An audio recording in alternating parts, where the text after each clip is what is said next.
Morning, Trainiacs. It is it's a bit of an odd day. Like, who's that guy? Who's that guy down there? It's a bit of a Master Spas kind of morning here at the Expo.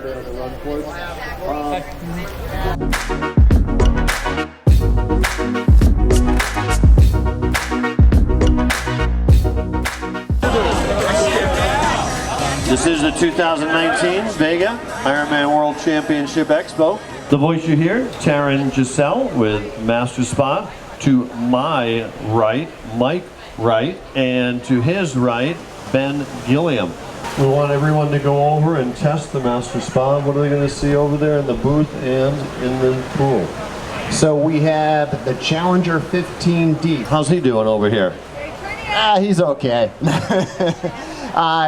So we've been aware of Taren here for quite some time, and actually, just on my own personal note, I started my own sort of triathlon journey into the 70.3 arena this year, and it was leaving this event last year. I went on, and like probably a lot of other stories, I just signed up and I didn't have anything. I didn't know what the heck I needed to do next, but I signed up, and then I sat down and started watching videos and religiously started following Taren's stuff, and earlier this year we reached out and connected, and now we're partnered up with Taren, and Taren is the proud new owner of one of our products, literally the day before he arrived or flew out here. So we're really excited about that. Wow, so you got a gift on the day you flew over here. Was there any apprehension, or maybe you think you canceled your ticket just to stay and swim in your Master Spa instead of be here? Oh. Let me just get that thing going. Got to keep these microphones on. There we go. How's that? Try that. Hello? Hello? There we go. There we go. Yeah, it was a bit of a sad moment when it got delivered, and I had all the excitement of seeing it all set up, and we'd been renovating our pain cave basically just to accept this giant swim spa for 2 months. And then all of a sudden I had to bid it farewell. So right now I've got an empty, waterless swim spa just waiting for me at home. And I got a little taste of it going in the exact model that I've got here yesterday morning. And yeah, I can't wait to get home. How, in your mind, is it going to help the swimmers and people out here? Well, the guys here have talked a lot about, say, Ben Hoffman, and we're into Carfrey. Their requirement for swimming is so much different than what us amateurs have to go through. They have to be really, really swim fit. They have to be able to swim really fast at a high heart rate for a long period of time. If amateurs try to do that, we might ruin the rest of our race, because we need to actually have basically a controlled swim to set us up for a good bike and a strong run and not burn ourselves out, because that could tax us. We don't have the levels of fitness or even the need to be that fit in the swim as the pros do. In my case, when I have historically tried to really work on my swim, it's been 5.5 hours a week, but then also 5 hours of going to the pool, showering, getting ready for it, warming up on the pool deck. It becomes this enormous logistical burden that takes away from biking and running. But in this case, I can now all of a sudden go and swim 20 to 30 minutes every single morning, keep that really good feel for the water, because, as Ben says, it's a tool that is harder for you to swim. It's going to amplify some of those inefficiencies that us amateurs have. For 20 to 30 minutes every single day, I'm going to be reinforcing good technique over and over in a time-efficient way. Now, it's not going to replace all the swimming. When I want to have a once-a-week really hard swim, I'll go find a swim squad to do that, but it's once a week instead of 4 times a week, with 4 times going to the pool, coming home, showering, all that. So all of a sudden now I can go and spend more time on biking and running, where I can save 30, 40 minutes in a race and just kind of keep that swim fitness nice and sharp enough to be a good amateur swimmer, but not burn myself out doing it.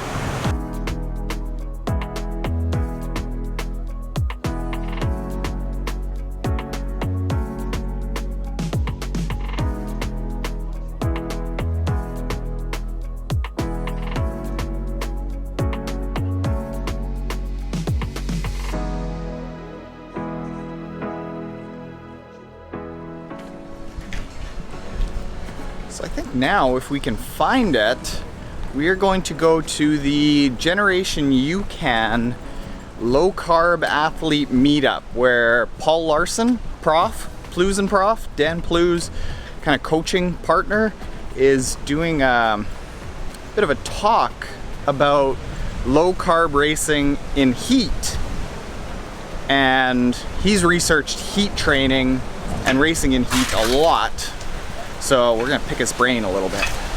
Okay, so we're here with Paul Larson, who is the other half of Plews and Prof, Prof Larson, who has studied heat adaptation, heat training, racing in heat, invented the flow bottle, and we're here at Generation UCAN Low Carb Fat Adapted Athlete Meetup. We are. I think I got that right. And I want to pick your brain a little bit now that I'm starting to think about trying to qualify for here. What are the factors that go into an athlete racing well in the heat or not? Ooh, okay. In 45 seconds. In 45 seconds. Yeah. Okay, first and foremost, you want to be heat acclimated or heat adapted. No question, you have to train in the heat to perform well in the heat. All right, so you've got to spend some time in a sauna, a heat chamber, out in the actual venue itself.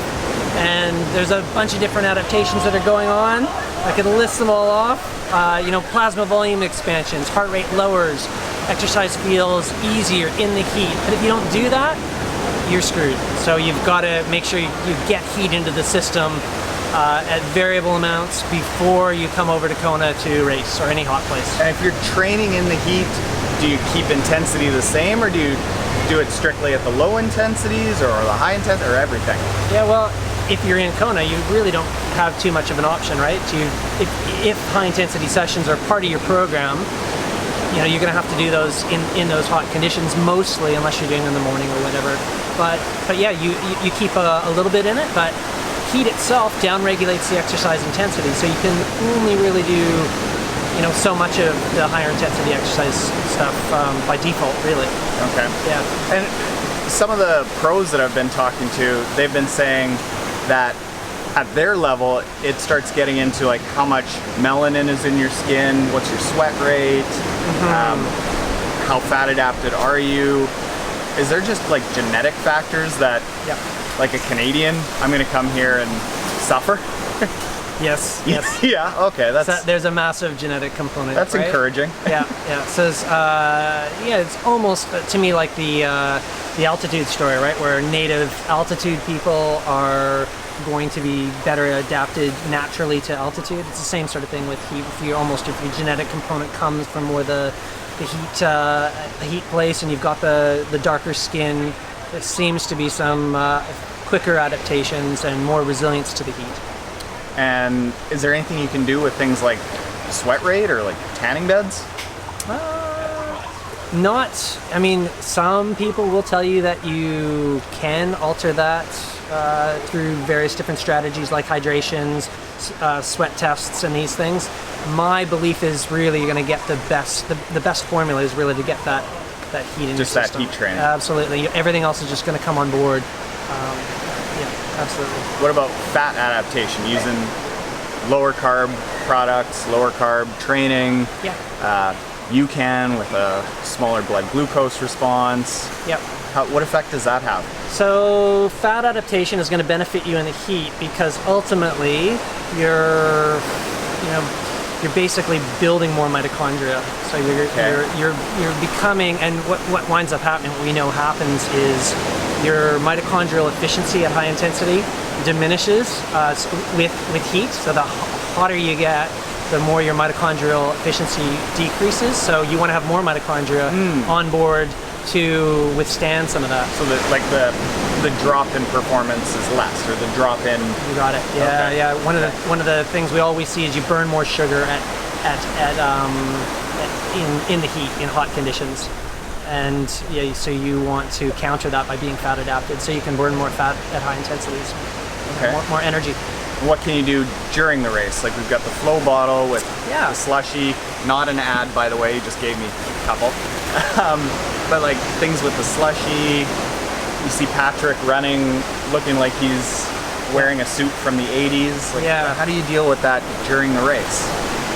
Yep, so a couple things. First of all, you want to pre-cool your body if you can. Before Pre-cool? Pre-cool, yeah. So something that we'll be doing with our athletes is chill them before they actually go out and perform. Because there's no point in actually seeing that large rise in core temperature happen. And it'll even happen in the swim. Even though you're in the water, it's like it's still hot water. So right? are we talking like an ice bath in the morning? No, probably actually just using the ice slushy. So Okay. make your cold drink, make that as an ice slushy so that you're dropping your core temperature before you hit your hot day. Okay. Then other strategies that might work would be ingesting ice slushy or cold liquids throughout the race. Holding on to ice. Some people have actually used gloves where they're actually they're wearing like medical gloves with an oversized, and they're putting in ice cubes, and those are kind of melting because we know we can get ice during the stations. Dousing yourself with ice cold water would be another thing you could do. Helmet? What do you think about the helmet? The aero helmet versus no aero Yeah, helmet? great question. It could be a nightmare if you don't have the ventilation kind of running through that. So really test that out beforehand. If it's creating your heat buildup in your head, it's not going to be a good choice. You want to have at least some ventilation going on through that. Anything else? Anything else that we're missing out? Or is it just that simple?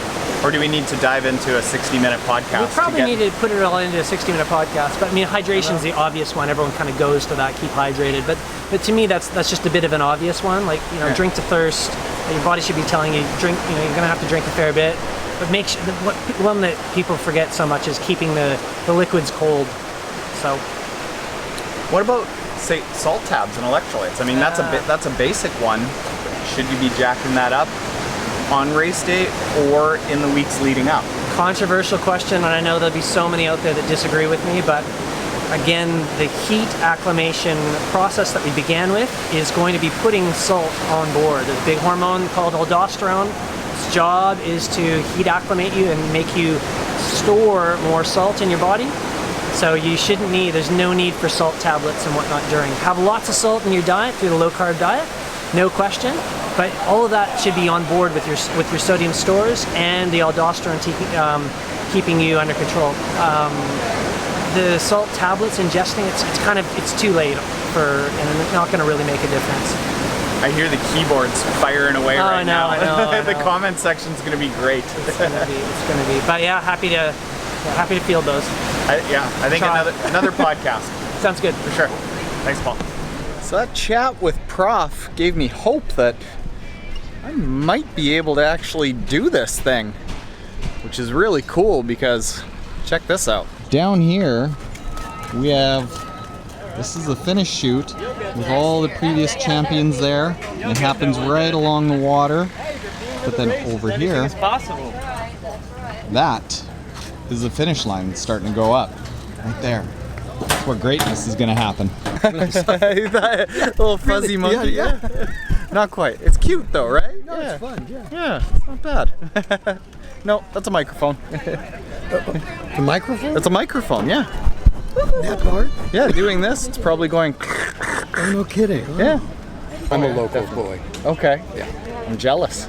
It's not all bad, let me tell you. I haven't missed it in the 40 Really? years. Yeah. So where I do you... make sure I'm in town. I was out of town, I just flew back. Oh, on really? the 8th, yeah. I'm always here, for the triathlon. Okay. But it's my home. Yeah? Yeah. Oh, absolutely. Like, for this to be home, it's a dream. No, it's pretty interesting. Oh, yeah. I'm a storyteller, but my best story is I took my first vacation. I took my wife, my mother, and my 4 children, and we went to Waikiki. Okay. Spent a week. They all flew back to California. Yeah. I took a one-day trip here to the Big Island. Visited a coffee farm up here up Mauka. Yeah. I bought it that day. You sold on this place in one day? Well, Yeah. I mean, I'm still there 40-some years later. Really? Gotta shoot Okay, something thank you here. for your time. Wife and, yeah. Say hi to those ladies right there. They're waiting for me. I love your stories, man. So yeah, right here, that's the goal. That's what we're all shooting for. And the more people I talk to here that had to build into trying a whole bunch of times to get here, the more encouraged I am that it might not happen next year, but within the next few years, I think I can get here. I got to figure out the right race. I got to figure out the right training. I got to train a lot. I got to work on the run. Still really have to work on the run. Next video you might see, it could be race day. So on that note, big excitement. Go to roka.com/Taren, enter our giveaway for this week, and I gotta go bail out the ladies. Hey! roka.com/Taren. Later, Trainiacs. The old feller's still there.